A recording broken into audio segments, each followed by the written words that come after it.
मुरगासं हाजो थिखिनियाव दा दङ जोङो नै बिथिं नाहर एकदम ग्रं ग्रं जायगा बियो दैसा बोहैलांनाय दै नाला दङ आरो नैबेयाव दफ्लाफोरा बेयाव आबाद मावो जुम आबाद होनना बुङो बेखौ गोमोथावना जायगा एकदम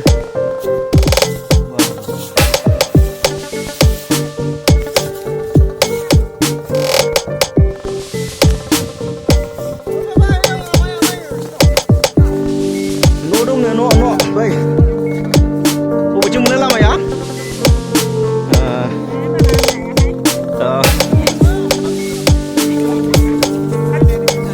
गोजौआव न' दंबावोनो गाखोलांसै जोङो माबायदि न' आं बेखौ देखायगोन नोंथांमोननो आयौ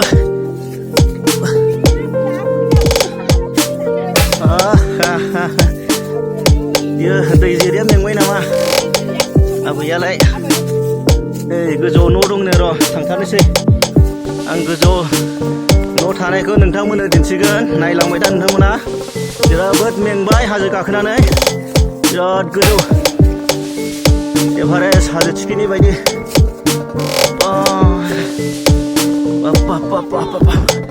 गोजौथार बिराद मोजां न' दंखायो नै नायदो बा नै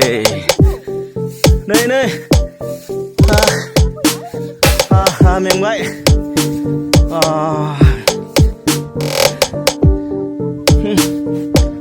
मासे मोजां मोजां न' बानायना दोनदों बिसोर हाजोआवलाय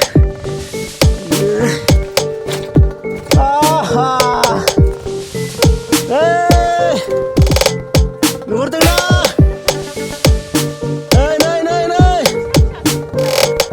न' सायाव गाखोबाय जों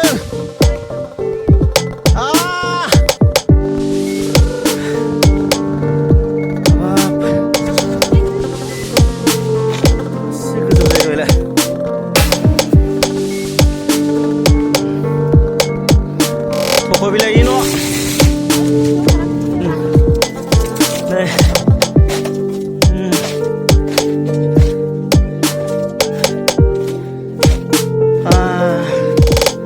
दफ्लाफोरनि न'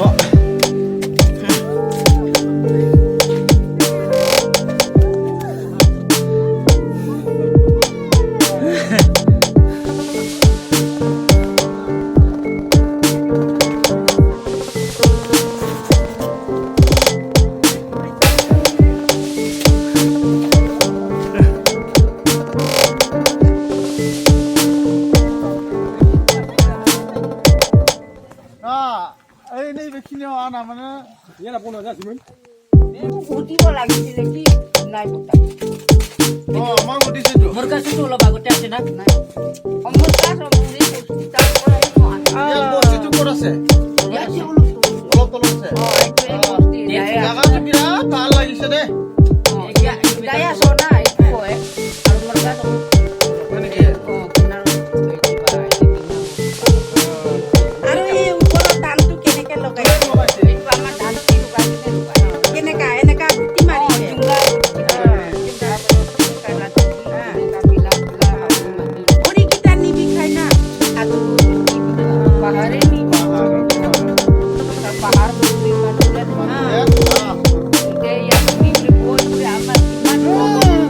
আমিতো বই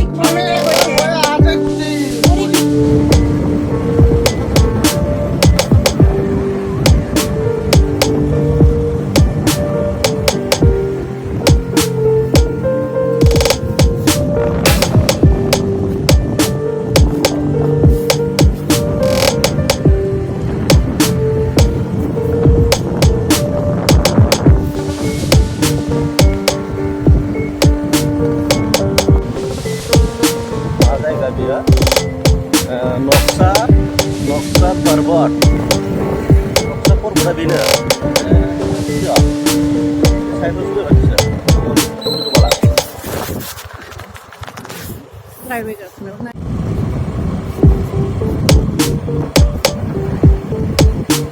मोजां दङ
dia.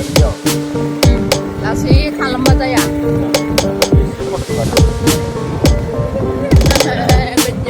Kejauh. Bila bayar ada.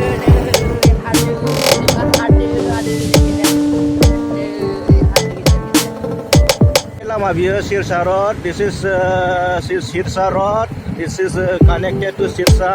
Now we are going to Sirsa picnic zone.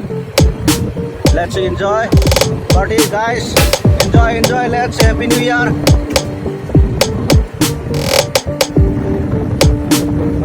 Wow.